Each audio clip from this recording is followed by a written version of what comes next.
अस्सलामु अलैकुम वरहमतुल्लाहि वबरकातुहू। ये पूछा गया है कि जब हम कलमा तय्यबा पढ़ते हैं तो उसमें पढ़ते हैं ला इलाहा इल्लल्लाहु मुहम्मदुर रसूलुल्लाह, यानी मुहम्मद की दाल पर पेश पढ़ते हैं। और इसी तरह जब हम अज़ान देते हैं तो वहाँ पर पढ़ते हैं अशहदु अन्न मुहम्मदुर रसूलुल्लाह। तो क्या ये इसमें गलत कौन सा है और सही कौन सा है? ये दोनों सही हैं। तो देखिए, हर ज़बान के कुछ ग्रामर के लिहाज से उसूल होते हैं और इसी तरह अरबी के भी उसूल हैं।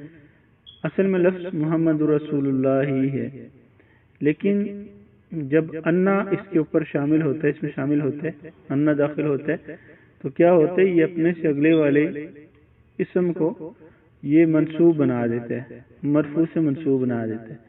इसी वजह से अन्ना की वजह से क्या है कि मुहम्मद जो है वो मंसूब हो गया। मुहम्मदुर रसूलुल्लाह की जगह क्या हो जाएगा? मुहम्मदुर रसूलुल्लाह हो जाएगा। तो इसकी ये वजह है और दोनों सही है।